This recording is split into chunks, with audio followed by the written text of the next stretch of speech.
this particular webinar, we will be talking about only about CV and what is the right thing to do, what is the wrong thing to do, and how you should write your CV. So yeah, before we start off with this, is my screen visible to you? And are you able to see the wrong CV formats that I have listed?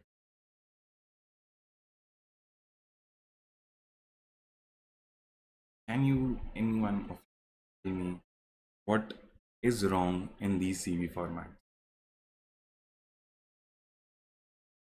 What do you feel that is wrong in this CV or in all the CVs that are listed over here?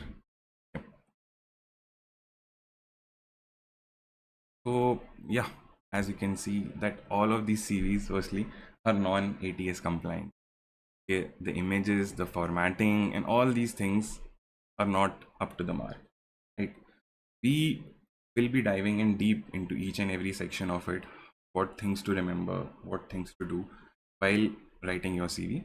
So before moving on, I have launched a poll as well where you can see that are you aware that 75% of the CV get rejected just by your ATS softwares that are used by multiple companies? So you should know what is ATS.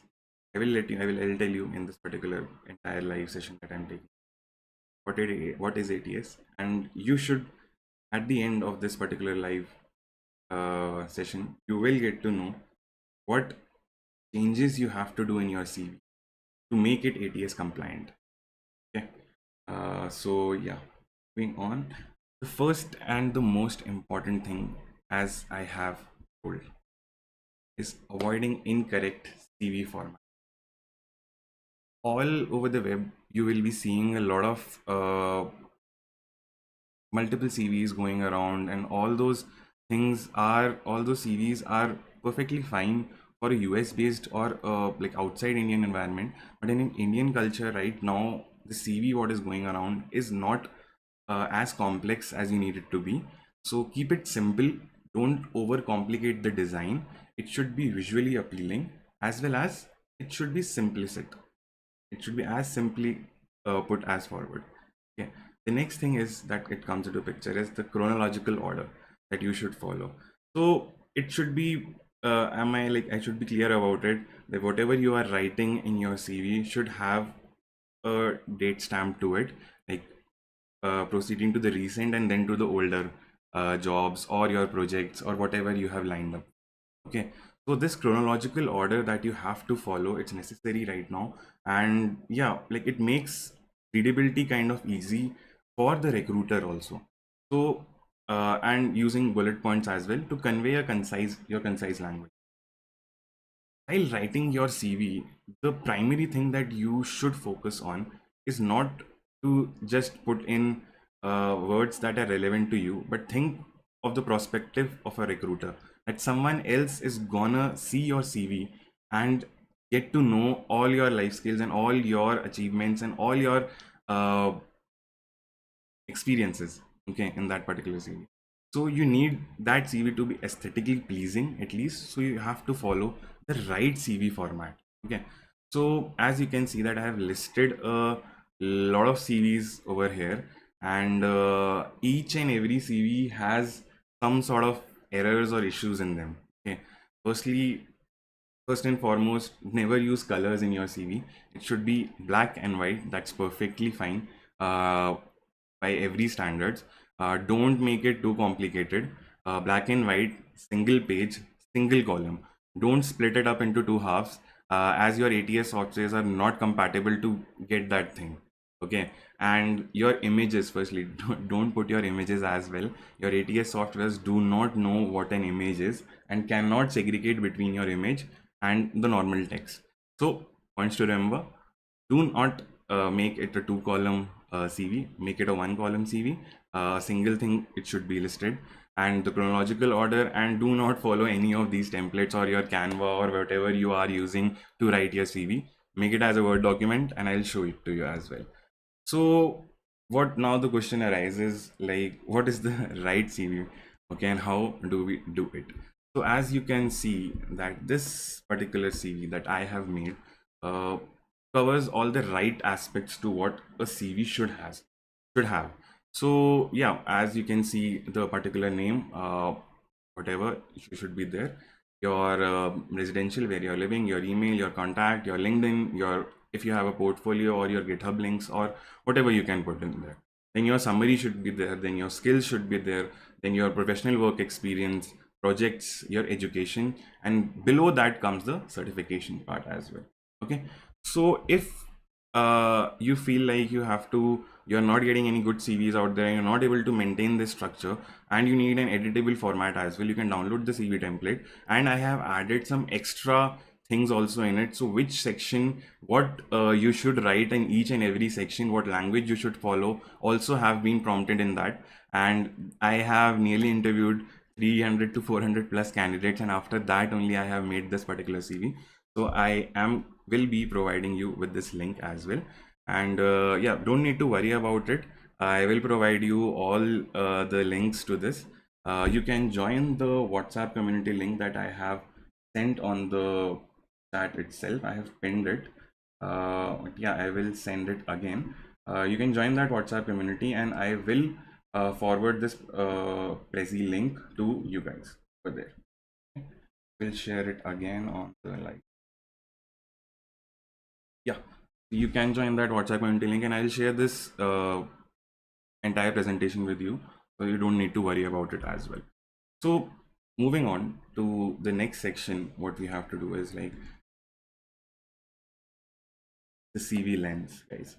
So as you can read it as well, and if you are a fresher to a 2 to 3 years of experience, your CV length should not exceed more than 1 page.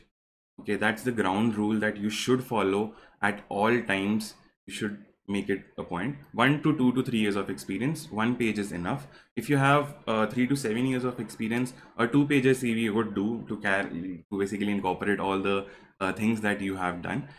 The next point is, do not uh, write or make your CV too bulky or overload it with too much of your knowledge. Make it customized, make it segregated to a particular audience or particular job role that you're targeting, and only mention those points in that CV. Do not try to show off in your CV, because if you think of a recruiter perspective, if I am hiring you, then any words, any jargons, or any good words that you have written in your CV, you will get cross questioned on those particular points. So you need to take these things in mind while not writing anything. Like, it should be like, as it's mentioned, it should be on a need to know basis. Okay, that's it, the CV. The next point is, your CV is not your LinkedIn profile. Okay, your LinkedIn profile can have all the achievements, all the certifications, and everything that you have done in your life. That's perfectly fine. You have worked on n number of languages, you can write it in your LinkedIn profile. But for a CV, I would not recommend that. If you are targeting one particular job role, for example data science, and you know that the primary language used is Python, so you should not mention C++ or Java. You should not show off these things, because it opens up a lot of avenue for you for the cross questioning basically on your CV part. So yeah, avoid doing that at all times. And post that, yeah, in your LinkedIn profile, definitely mention everything you want, whatever you have done, whatever you all the projects you should mention in your LinkedIn part of it. So this was the section on the CV length part of it. The next part that we move on is the grammatical mistakes that you need. I know you guys will be thinking that why is this point included in our session right now? But trust me, guys, if there is any grammatical mistake in your CV, it loses credibility and professionalism. Okay, if I am reading your CV and I see that there are some grammatical mistakes in it, the one sort of thing that, okay, you have mentioned communication and better communicator, team player, but if you cannot write a good grammatical sentence, then how will you able to convey your message to someone else in the team? Okay, so this is a flaw, or this is a mindset that anyone will get into. Use correct punctuation marks. Okay, You should use tools like Grammarly, as well as, like, there was one more tool, Quillbot as well. I forgot to mention it. I will definitely do that, and you can use that as well to correct your grammar, and so that at least that is right. That section is right. So avoid like doing some grammatical mistakes. Apart from that, yes, go ahead and remove all the jargons words from it. Do not use very high level language. You should be easily conveying your message to the next person, so in his or her communicable language. So every person interviewing you might not be a tech person, okay? They might be from an HR background, so your communication should be easy, your sentences should be easily framed, and less of your tools and technologies, to be honest, that are being used right now, okay? Apart from that, you should definitely get an expert review as well on your CV once you have finalized it, and once you are going and publishing it to your other platforms, and basically on applying for jobs right now. So you can definitely book a review session with me as well. So what I will cover is give you comprehensive feedback on how your resume is, what are the mistakes, and where are you should stand out, or where is the key points that you should put in your CV that will increase your chances of shortlisting. Okay, this comes in especially handy when you are applying for an off-campus placement, because, and an on-campus as well, because the person looking at you or judging you has to get a feel of your background and things from your particular CV. So you can book a session as well with me, and we can go ahead and we can, I'll let you know what changes you need to do and what are the things that you have to keep in mind. Okay, so yeah, let's just, yeah. So the next thing that we'll move on to is, and it's a very crucial one as well, tailoring your CV. Guys, so while applying, I have seen this n number of times right now. I have hired for a lot of job positions, and what people do is make one generic CV and use it for each and every job role they are applying for. Okay, it doesn't make sense. I'll give you one use case for example.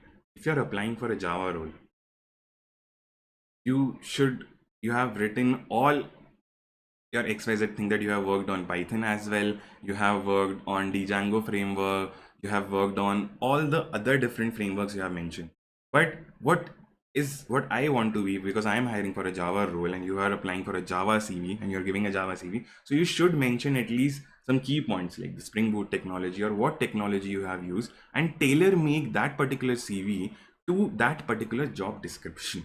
Okay, so if you do not do that, then again there is little to no chance of getting shortlisted. As I told you earlier, the ATS software, what it does, it is basically matches your keywords in your CV with the job description it has put out, right? So you need to keep that matching, right? So that's why, that's how the things work. So what as I've written as well, so you need to give a specific and experience matching to your job description, analyze the job description, identify key skills and experience evaluation, qualification as well.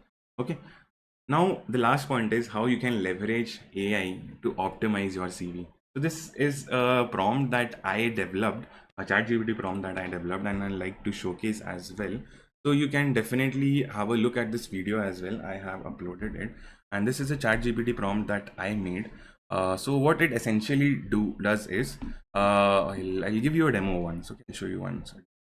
So imagine this is the, yeah. So in this video, you will be downloading my ebook that I have published, and it's on my website as well. So here is the prompt. So what I'll do is I'll just copy it and I will paste it over here. Done. And what it's as simple as this. You just need to input your CV and you just need to input whatever job you are targeting. So at that point of time, what will happen? Yeah. So what I'll do is, this is a sample resume. I will copy it.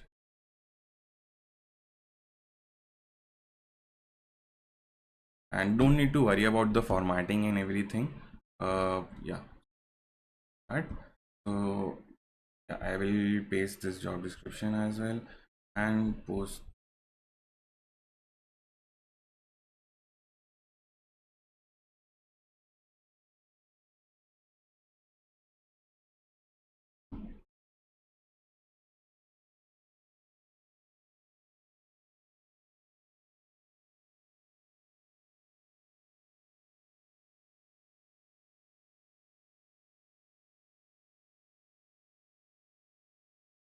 Yeah, give me a minute. I am copying a job description for you guys.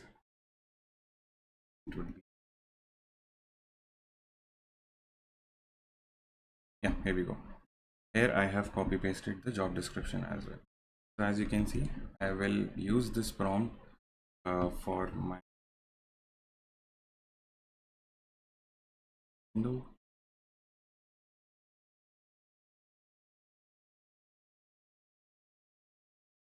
Okay. Yeah, what we need to do is just go and sit back and let it optimize. So as you can see that right now, due to the prompt that I have made, it has given you a lot of suggestions how to write it, what to incorporate it, what all changes you have to do in your CV, and it will give you a really good head start while writing your own CV and give you generate a good contents as well to what you can put and what suggestions you can put in your CV. So have a look at the prompt. You can definitely visit the site and have a look at this video as well. So moving on to the next part as well. I won't be playing this video. Yeah. So the last and the most important secret, or this is, I'll take some time on this particular impact statement because I have emphasized whenever I'm talking to students, I've emphasized on this particular point a lot about what this impact statement means. And so as you can see that impact statement in a simple word is a leveraging thing that you tell a recruiter that will hook you, and that will be in their mind. Basically they'll hook in mind. So just imagine if this is the scenario where you write that you have worked and optimized or written something or written a code in such a way that the entire organization productivity has increased, right? So if framing it in this particular way, you interact with, you get into the mindset of the next person as well. Okay, you get into the mindset of them and they are thinking, okay, if I hire this particular person, he or she can deliver the same thing for my company or what role I am recruiting for. So this is the impact statement that you need to put, and there are several different types of that as well. I'll cover how to write the impact statement. Yeah. So showcase your contribution rather than just listing your tech skills or just those jargons, big words. You don't need to do that. You need to showcase your skills over there and how it will be contributing to the next part. Okay, how your tools and technologies that you have used will be working and will be collaborating and will be efficient enough to get the attention of the recruiter as well. Okay, demonstration, like demonstrate your values to the potential employer. Okay, you are a good worker, you are a hard worker, you are time efficient, you can do a lot of things in less time. So just you can do that, you can showcase that as well. I tried to accomplish this thing and I was able to successfully accomplish this task within this much amount of time. These are the impact statements that helps a lot. So how to write an impact statement? Yeah, you should use strong, you should start with an action verb. You should quantify your achievements. Yeah, include a number. 30% increase in productivity. I solved 200 bugs each day, deployed 10 plus applications. That's a random example that I'm giving you. Same goes for your projects as well, what you can write and what you can't write. So focus on results. Describe like what is the outcome coming from your see, okay, what is the outcome that you are that particular job role has created on that company. Okay, so again the next point is tailor it to the job. Whether you're applying for a Java, again whichever job you're applying for, you can tailor that particular sentence, whatever you have written in your CV, to that particular job role as well. Okay, so this is the thing, and the last and the most important thing that everyone uses right now, and so I don't know if you're aware, but this is a very common practice, the STAR method. Tell a situation, what the task was given, what action do you perform, and what result came from it. Okay, so this is the situation, task, and action result. This is STAR methodology that you should follow while writing each and every line of your. Each and every line should have a situation, a task, an action, and a result. Okay, so guys, this is the basics outline of how you should consider writing your CV. Okay, this is how you will proceed forward, and this So in the meantime, I will definitely forward this particular Prezi link to your to the group as well. I hope you have joined it. So whoever will join that group will have access to that particular link as well. And I will keep on telling the next webinar as well that I'm gonna do, and the next, so that and I will definitely need some feedbacks as well. So if you liked this particular webinar, you can definitely subscribe to my channel and follow me on LinkedIn as well, where you will definitely get a lot of outputs on my different posts where I post daily and try to give a lot of feedback as well. So if you are looking for that, so you can check it out. So definitely, this is the website that I have made as well, and you can book a career guidance session, a CV review, a mock interview, or you can get into long-term intern mentorship as well, where we will discuss about how we can work together and benefit from each other.